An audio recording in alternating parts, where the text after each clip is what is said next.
Hi all and welcome to the cabin. Today we'll be discussing the pros and cons of batch painting. I'll be painting more of the new bolt-action infantry in this video, and if you're interested in these, please check out our Wargaming affiliate link in the description and pinned comment down below. Well, since batch painting is all about speed, let's do a time lapse. Today I'm painting over 40 miniatures which will form the backbone of my US Army for bolt action. I started with the metal miniatures from the US Army support group. It's been a while since I worked with metal minis and I'm a bit torn about it.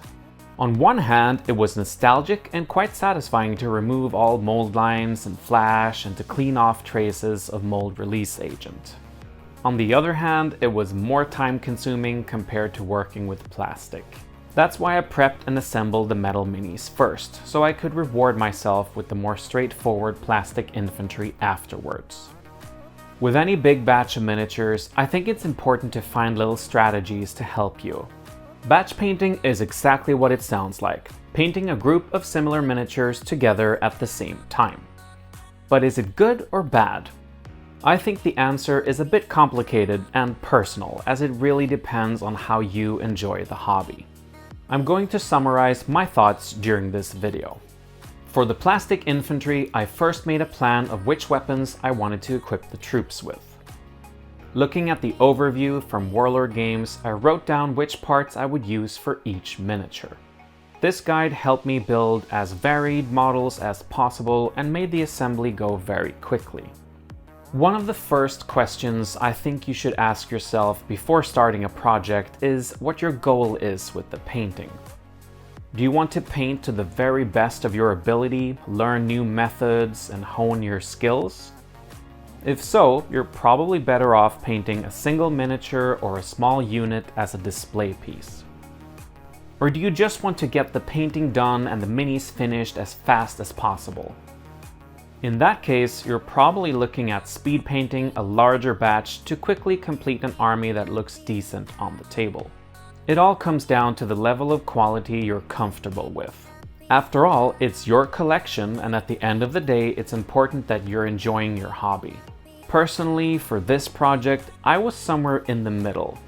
I wanted an army I could feel satisfied with, but I didn't want to spend 20 hours on each miniature. Once you've decided where to set the bar, I think it's a good idea to do a single test model first. That's what I did in the last video on the channel, so I already had a painting recipe I was satisfied with. This allowed me to see if my ideas worked by spending a couple of hours painting, and I could fix any problems there and then, instead of realizing during the batch painting that I had wasted a whole day on something that didn't look good. Alright, let's get to the painting. For the brown coat on my test model, I used a normal brush to base it with a couple of thin coats. But for this batch, I chose to base coat them with my airbrush instead, which was quicker. The time I saved on each miniature more than made up for the time it took to set up the spray booth and mix the paints. Shortcuts like this can really help with larger batches, as everything adds up. Even if I only save 1 minute per model, that's 40 minutes in total. I soon reached a point where it was time for highlighting. It was tempting to use a dry brush to save time, but I know myself, and that would have resulted in a paint job I wouldn't be satisfied with. The worst case scenario is that I'd try to save time only to end up redoing the stage and wasting time instead. I've been in this position before, where I've looked at my finished models and felt very unsatisfied, which is never a nice feeling. I try to convince myself to be okay with them and move on to other projects, but sometimes it's hard. I might end up stripping the paint off the minis and repainting them, which means that what was intended to be a quick paint job didn't save me any time in the end. Quite the opposite. A benefit of batch painting is that you don't waste any time waiting for paint or glue to dry.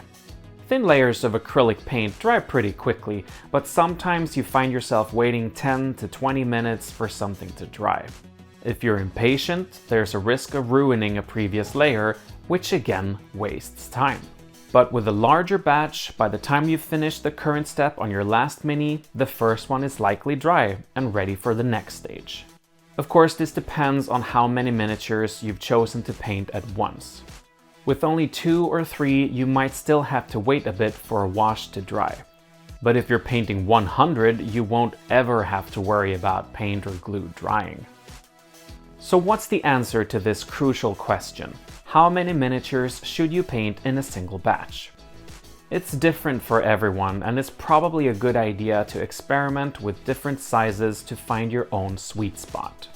Any paint job requires time and effort before you feel satisfied. The more miniatures you add to your batch, the longer it takes before you're rewarded with progress. A big batch can start to feel like a slog, and all of a sudden your hobby feels like work, which might cause the project to be left unfinished. But if your batch is too small and you still want to paint a complete army, you'll have to restart the whole process many times. This can lead to an army that grows very slowly, with incomplete units you can't play with yet. So maybe paint one complete unit at a time? Again, I recommend experimenting to see what works for you. Personally, I don't always batch paint.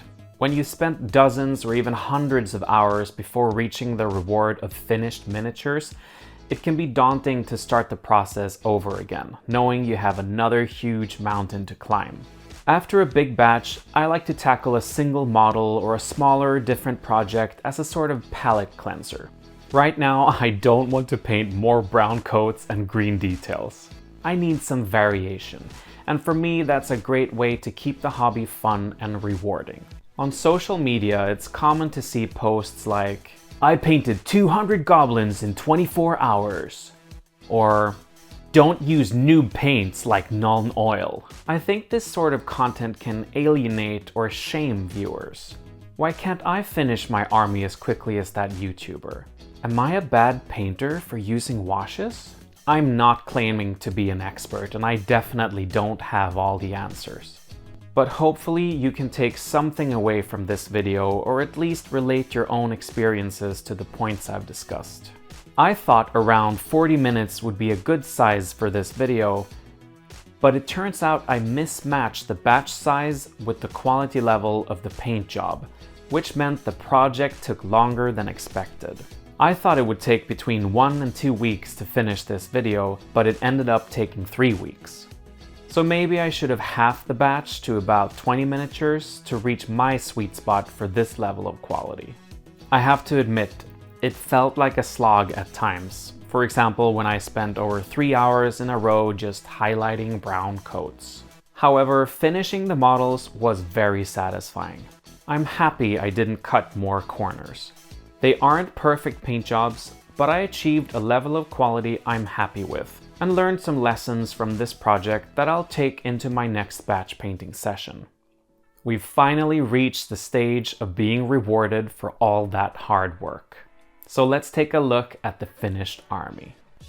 I now have a US Army consisting of a rifle platoon and a heavy weapons platoon.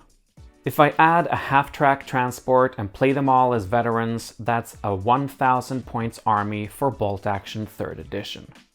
Here's the breakdown. The rifle platoon is led by a platoon commander accompanied by 2 men with submachine guns. Then we have a regular infantry squad consisting of 1 NCO and 9 men. They carry 6 rifles, 2 submachine guns, and 2 BARs. I also built another regular infantry squad armed in exactly the same way. Next, we have a sniper team, a medic, and a forward air observer, accompanied by 1 additional man. The heavy weapons platoon is also led by a platoon commander accompanied by 2 men with submachine guns. He leads 1 medium machine gun team and a medium mortar team. To round things off, I also included 2 identical bazooka teams. Well, that's it for today. What are your opinions about batch painting? Let us know in the comments down below. Don't forget to like and subscribe, and once again, a special thank you to Arnold over on Patreon. If you want to support us, all our links are in the description below. We'll see you next time. Good luck with your miniatures.